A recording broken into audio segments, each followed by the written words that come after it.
Selamat datang di channel cerita pukul 00. Sebelum mendengarkan kisah ceritanya, alangkah baiknya jangan lupa subscribe dan aktifkan lonceng notifikasinya agar kalian tidak ketinggalan dengan kisah cerita lainnya. Terima kasih. Oke, langsung saja kita ke ceritanya. Kembali lagi bersamaku di channel cerita pukul 00.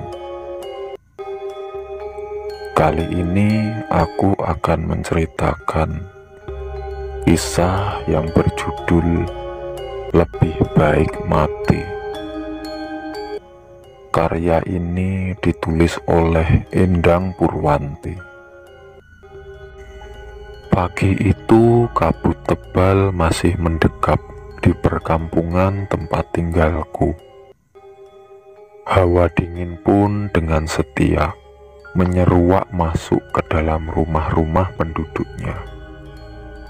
Tidak terkecuali aku yang tengah meringkuk dengan selimut berupa kain jarik bekas simbah yang baru sebulan dikebumikan.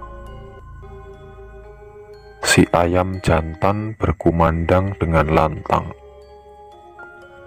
memulai rutinitas paginya sebagai alarm penanda waktu subuh. Aku salah satu gadis tanpa pengetahuan agama. Selama 20 tahun bernapas, hampir tak pernah menunaikan kewajibanku sebagai seorang muslimah. Ayah dan ibuku juga melarang untuk pergi ke sekolah, hanya sampai lulus SD saja. Lain dengan Bima, kakakku yang disekolahkan sampai lulus SMK. "Nduk, bangun!" Suara wanita separuh baya menembus pintu kamarku. Tentu saja aku tidak langsung bangun menghampirinya. Lebih baik tidur melanjutkan mimpi. Suara terdengar keras ketukan pintu. "Gendis, cepat pergi dari sini." Sontak aku terloncat kaget. Ibu mendorong pintu dengan begitu keras. Nada bicaranya terdengar panik. Yang kulakukan saat itu hanya mengerjapkan mata serayap, memegangi dada yang isinya berdegup kencang. Tangan ibu mencengkram erat lenganku. Kurasakan jemarinya dingin. Dia menyeret langkah sangat cepat. Sontak aku terlonjak kaget. Ibu mendorong pintu dengan begitu keras. Nada bicaranya terdengar panik. Yang kulakukan saat itu hanya mengerjapkan mata, seraya memegangi dada yang isinya berdegup kencang. Tangan ibu mencengkram erat lenganku. Kurasakan jemarinya dingin. Dia menyeret langkah sangat cepat. Aku tidak tahu apa yang sebenarnya terjadi. Aku hanya manut, meskipun dengan langkah terpontang-panting, karena sulit mengimbangi langkah ibuku. "Bu, ada apa?" tanyaku heran. Hening yang kutanyai bergeming tanpa sepatah kata terlontar dari mulutnya. Saat berada di ambang pintu ruang tamu, bisa kurasakan tangan ibu semakin gemetar. Kudapati seorang pria tergeletak bersimbah darah. Aku takut setengah mati menyaksikan mayat tanpa tangan, seperti ditebas benda tajam.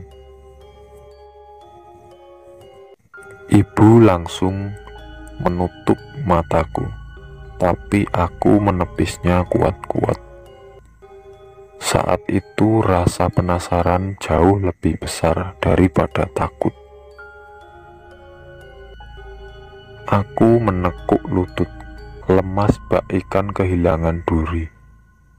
Mayat itu kubalikkan posisi tengkurapnya. Aku terkejut bukan main. Wajah Kak Bima tampak mengerikan dengan luka sobek di pipi. Matanya melotot, seolah-olah akhirnya hayatnya menahan sakit yang teramat. Kak Bima, Ibu, Kak Bima kenapa? Kepanikan berhasil menguasai diri, membuatku menangis sejadi-jadinya.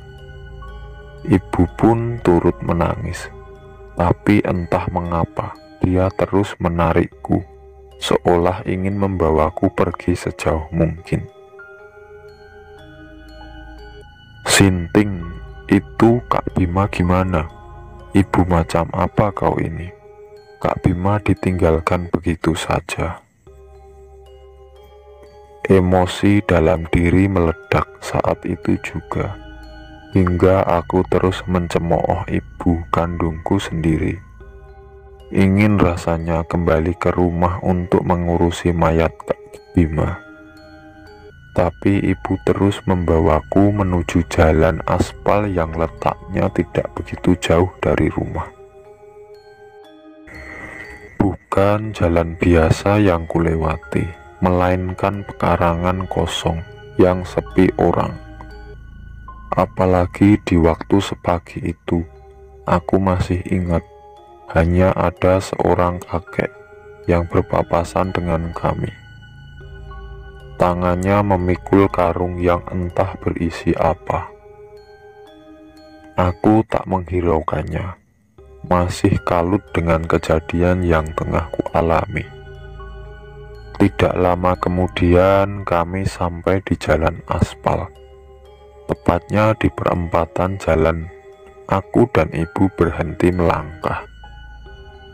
Di situ sudah ada Paman Wahyu dengan motor bututnya.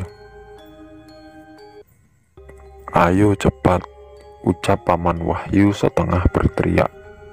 Wajahnya tak kalah paniknya dari kami berdua. "Gendis, saat ini kamu harus pergi dengan Paman. Yang terpenting kau selamat. Ibu akan kembali ke rumah," tutur ibu seraya menyeka pipinya yang basah air mata.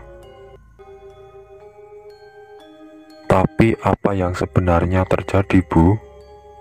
Kenapa dengan Kak Bima? Aku terus menghujami pertanyaan pada ibu, tapi nihil hasilnya. Jawaban itu masih menjadi misteri sampai sekarang.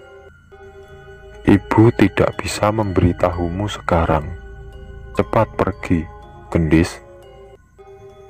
Doa ibu bersamamu, Nduk.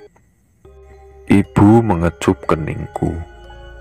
Amarah meredam dengan perasaan yang kalang kabut. Lantas aku menuruti perintahnya untuk segera pergi dari kampung aneh itu.